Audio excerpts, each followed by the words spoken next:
And so here I'm working on taking it all apart. Got to take off my manifold. I'm going to leave my alternator. I'm going to take off my injector coil sets. I've already got this one loose. Yeah, this one's ready to come off.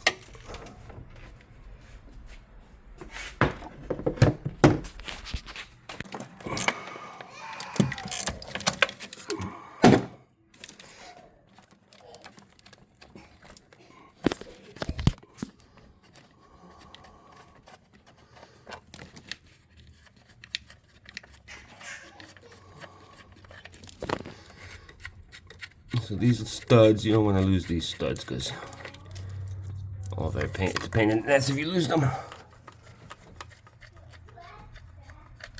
I like to put everything I take off in a Ziploc bag. And if I'm taking apart like a whole engine, I'll even label my bags with a black marker, what they are. Kind of like that. Get you some thumbtacks and hang them up on the wall like that.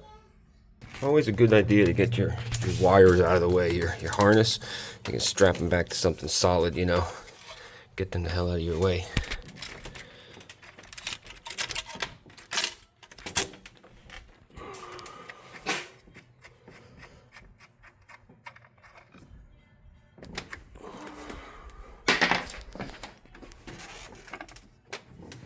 So there's my two coil racks. Now I'm going to take off the fuel rail. This is tricky because some argue that you need a special tool for this.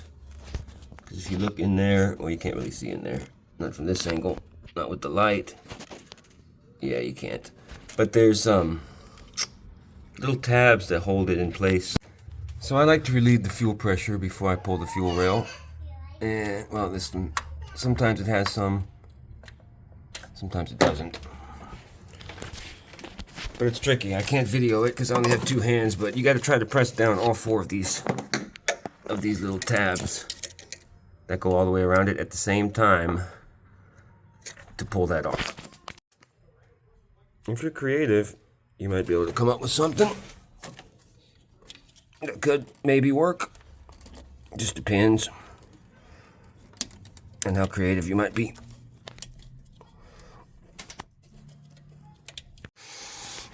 If you manipulate it right, you'll get it.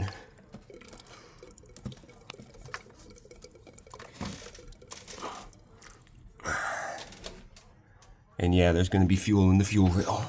And once you get your 4 fuel rail bolts out, it's going to lift right out.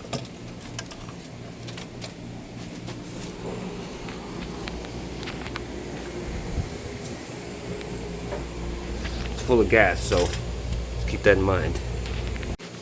Now I can take off the manifold and, well, first I gotta loosen that hose right there. It's a vacuum hose to my brake booster.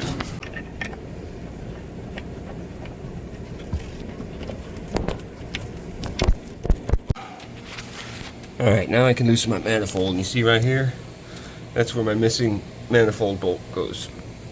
Right there. We've got 5 over here. Only 4 over here. Now, normally when you do this, the first thing you want to do is get compressed air and blow all this out real good with compressed air. I've already pulled this manifold off recently, so it's not really that bad, but you know, you'll have a lot of crap sitting in here.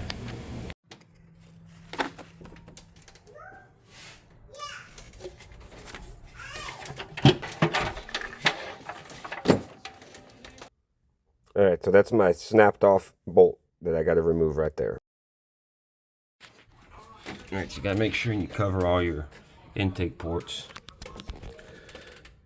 That's it right there. That is that son of a bitch.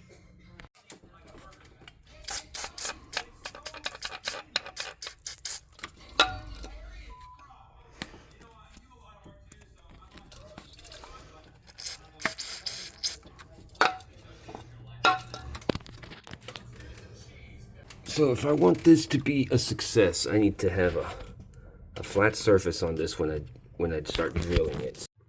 So you see it's not a flat surface, so let me see what I can do here.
So to start my drilling, I went with a real small bit first to kind of make a little, I guess, a little pilot hole.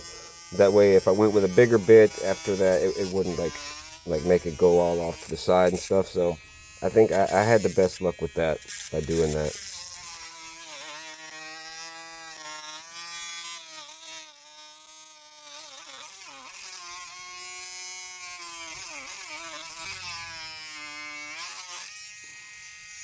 I picked these up from Lowe's earlier today. I prefer shopping at Home Depot, but I went to Lowe's. And here's what my hole looked like. And you want to make sure that you are perfectly straight up vertically, perfectly perpendicular to the bolt. Otherwise, you could drill into the threads of the cylinder head, and we don't really want to do that.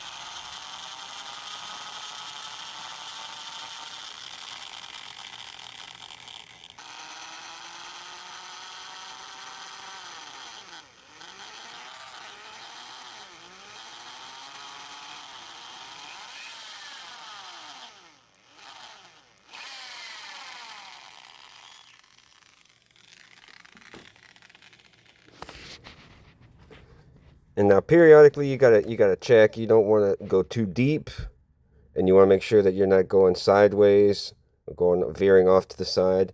Your hole's got to be just the right size. So interestingly enough, intake manifold bolts aren't in too tight.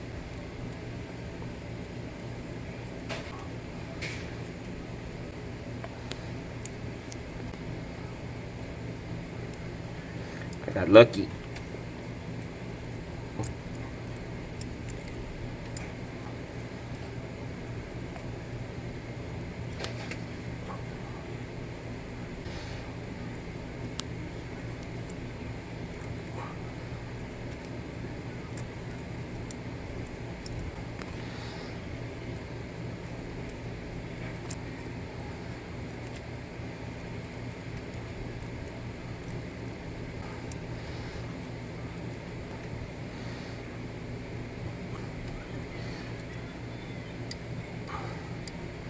Yeah. All right, I got my bolt out that was stuck, and I'm gonna have to source me another bolt because the ones I got, they're too short. They're a little too short, so I got new gaskets coming in today for that, new gaskets coming in today for those, and new little O-rings there. Because, you see, my shit leaks, man. Like, ever since I rebuilt this thing a couple years ago, man, I can't, they leak, and I got them torqued down, to spec. I don't want to strip the goddamn bores out, so I don't know, man. Yeah, and I don't really feel like it, but I should probably change this exhaust gasket out with this one I bought a long time ago. I mean, it makes sense. Get rid of all the possibilities of that make my fuel trims go up.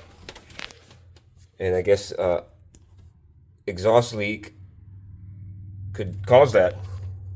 Same way that the intake could cause that. So that's what I'm doing. That's what I got. Right now, I'm going to go to AutoZone and see if I can find some of these bolts and get some more brake clean. Try to clean this engine up a little bit, so I'll get back with you.